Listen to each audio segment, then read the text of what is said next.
Os viciados na internet sentem-se como verdadeiros toxicodependentes. Deixam de tomar banho, mal dormem, comem pouco e até chegam a roubar para manter o vício. Neste Falar Global vamos mostrar-lhe casos de alguns jovens que chegaram a situações limite e tiveram de pedir ajuda.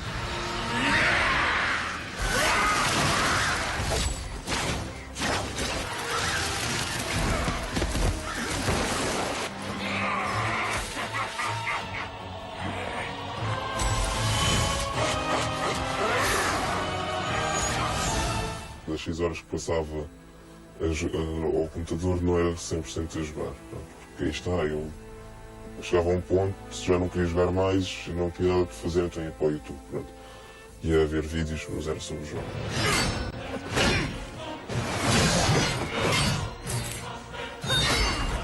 League of Legends, é Star Wars Online.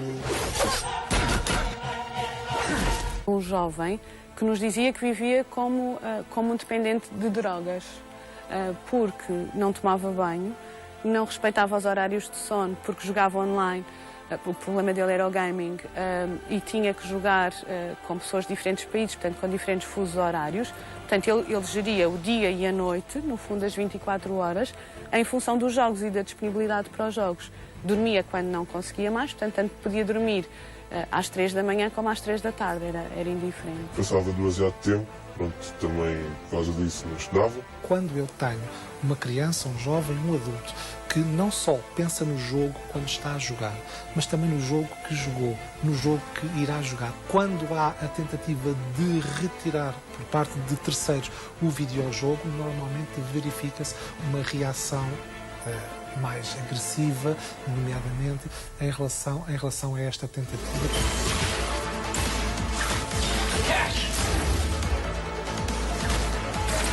Quando se pergunta quanto tempo é que tiveste a jogar, eu acho que tenho ideia mais ou menos uma hora e meia, não mais do que isso. E vamos perguntar aos pais e que nos dizem, bom, eu se não tivesse desligado o computador ou o router, ele teria ficado 13 horas a jogar. Temos jovens que estão em situações em que não estão a fazer nada, estão aborrecidos, estão estressados e a partir do momento em que se lhe entrega um videojogo, verifica-se claramente logo uma mudança de ânimo, ficam mais descontraídos, ficam mais entregues ao jogo, ou seja, quando estão este conjunto de situações presentes, estaremos aqui na iminência de poder dizer que a pessoa terá aqui indicações para um comportamento de adição aos videojogos.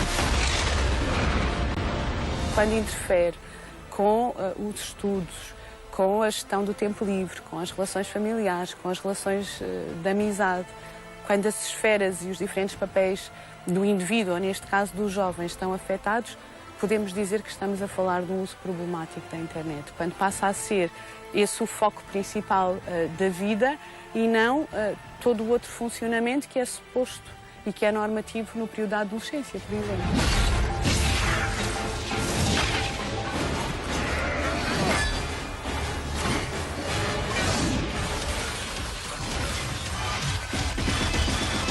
Há 2 anos fui retirar dinheiro à minha mãe, pronto, peguei no cartão de crédito, fui para o computador e comprei coisas sem ela saber. Comprava skins para mudanças de visual e jogos em si. Comprava caixas assim de surpresa para calhar coisas boas, para calhar coisas mais, mas no fundo é sempre para customizar a personagem em termos de visual, nunca vai aumentar o poder delas. A minha mãe desde então tem estado a controlar o computador e isso tudo. E quando andas a jogar muito, ou enfim, quando andas distraído, tens que concentrar mais. Não? Depois passou-se um ano e voltei a fazer a porcaria.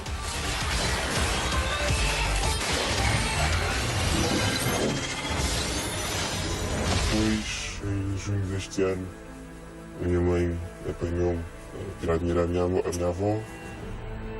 A minha mãe resolveu ir à procura de ajuda porque já estava a cansar destas brincadeiras, porque já não era a primeira vez.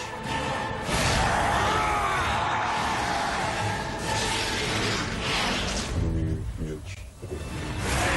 Há um desconhecimento do perigo, quer trazido pelas próprias dificuldades dos pais em saberem que tipo de utilização, que tipo de ferramentas que as próprias tecnologias nos oferecem para fazer um controle parental sobre a utilização destas mesmas tecnologias e até o próprio desconhecimento que alguns destes pais têm do o que é que se passa neste mundo virtual poderá oferecer enquanto período para os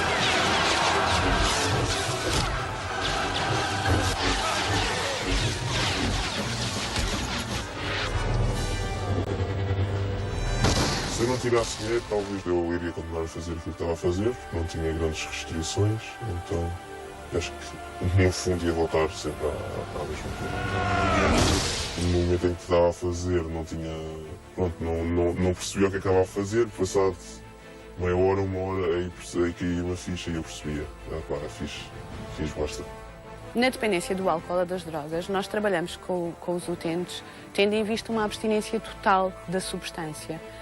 Quando falamos da dependência de internet, vamos trabalhar na perspectiva do uso controlado, não é? Porque depois não podemos fugir à realidade de que a internet é uma ferramenta extremamente útil no nosso dia-a-dia, quer em termos da nossa vida pessoal e, acima de tudo, na nossa vida profissional. Nós precisamos de usar a internet, nós precisamos de saber usar essa ferramenta e usá-la bem. Temos é que ganhar aqui um equilíbrio e um bom senso.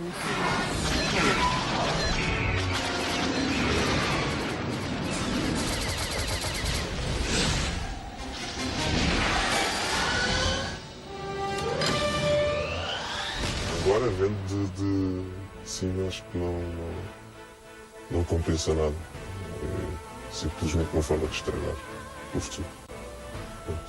Não aconselho ninguém a fazer isso.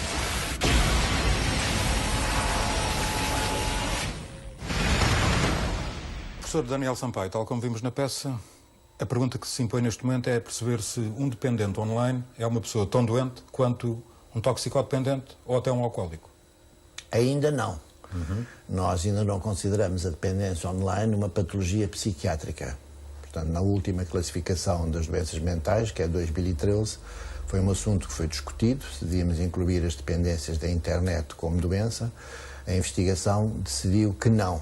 Ou seja, são precisos mais estudos para estudar as características destas pessoas para as considerar uma doença. Mas no estado atual da arte, todos nós, de alguma forma, podemos cair nessa dependência. A nossa pegada digital é cada vez maior. Sim, mas há uma grande diferença entre um utilizador frequente e uma pessoa que tem uma utilização indevida.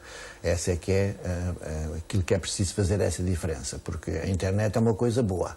Claro. É a primeira coisa que temos que dizer. Portanto, a internet... Não vamos diabolizar a internet, não, é uma coisa nenhuma. Eu sou do tempo em que há 20 anos se diabolizava a televisão como uma coisa muito má para os jovens. Hoje, curiosamente, os adolescentes veem muito pouca televisão e os jovens adultos também veem muito pouca televisão, estão muito na internet. É sempre preciso perceber que essas situações de utilização podem ser abusivas e podem gerar dependência. Quando é que nós dizemos que geram dependência? Quando o comportamento se altera de uma forma significativa. Professor, e qual é a dimensão dessa comunidade em Portugal? Neste momento há dados... Não sabemos. Sabemos que há bastantes casos. No Hospital Santa Maria tivemos a ocasião de criar uma consulta específica para esses jovens, que se chama Núcleo de Utilização Problemática da Internet, e este termo foi muito bem escolhido. O mérito não foi meu, foi dos médicos mais novos. Utilização problemática, porque todos os jovens utilizam muito a internet. A utilização torna-se problemática quando é abusiva, quando invade a hora das refeições, quando perturba o sono, que isso é extremamente importante, quando no dia seguinte também na aula estão permanentemente no telemóvel ligados à internet. Portanto, as atividades normais de um adolescente, que são essenciais ao seu desenvolvimento, começam a ser dificultadas pela presença constante da internet. As gerações mais novas são aquelas que mais preocupam a classe médica neste momento. Sim, claro. Quer dizer, nós temos, nessa consulta em Santa Maria, começámos a ter pedidos das escolas secundárias à volta do Hospital Santa Maria, e temos tido cada vez mais pedidos. Isso depois é muito interessante, porque não se pode intervir sem apoiar os pais, porque os psicólogos e os psiquiatras estão um bocadinho com as pessoas e o trabalho tem que ser feito sobretudo pelos pais, mas também pelos professores, e, portanto, precisamos depois de criar também um apoio aos pais para que os pais possam refletir connosco sobre a forma como podem intervir. E esses alertas são fundamentais e assim se justifica também esta obra que o professor agora lança, Dependências Online, o poder das tecnologias. Sim, esse livro que eu coordenei com a professora Ivone Patrão, portanto é um livro que pretende chamar a atenção sobretudo dos professores e dos técnicos, portanto é um livro sobretudo virado para as pessoas que lidam com os jovens, não é um livro feito para os jovens, para que os professores, os pais, os técnicos de saúde, como os psicólogos, que estão muito pouco alertados para esta questão, possam ter isso em conta. Os nossos estudos provam também uma coisa muito significativa, que os casos mais difíceis são jovens que já tinham problemáticas anteriores. Normalmente são jovens ansiosos, são jovens deprimidos, são jovens com dificuldades na sua personalidade. Esses são sinais de alerta que os pais devem estar atentos. Exatamente, e portanto não se pode, em certas situações que os pais fazem uma coisa que é errada, que é, por exemplo, proibir, pura e simplesmente, desligar o computador, às vezes desligar a eletricidade e ficar toda a família sem luz. Isto é autêntico, acontece em vários casos, os pais não sabem o que fazer e desligam tudo. Portanto, isso, o que é que vai acontecer? Vai acontecer que as situações da psicopatologia, portanto, a depressão e a ansiedade, vão ficar cada vez maiores e, portanto, isto fica um ciclo vicioso. Professor, e tratamos os jogos. Este problema como outra forma de adição ou ainda tem especificidades? Não, basicamente o tratamento é o mesmo. Portanto, em todas as dependências nós temos que começar por estruturar o uso, não é? Portanto, tem que começar por estruturar o uso do computador, que agora é muito mais difícil porque a grande maioria dos jovens tem internet no seu telemóvel e todos os jovens têm telemóvel. Ainda me lembro de dizer que para as pessoas porem um computador na sala, para os pais poderem ir, isso hoje em dia não faz nenhum sentido, porque os jovens têm um computador no bolso, vão para a cama com o seu telemóvel, que é um computador, e portanto torna-se mais difícil controlar isso. E isso é qualquer coisa que cada vez é mais e depois tem ramificações internacionais interessantes, porque muitos desses jovens estão em ligação internacional para jogos online. E é essa alerta que aqui deixamos ao nosso auditório. Professor Daniel Sampaio, um grande prazer voltá-lo a ter no Falar Global. Muito obrigado.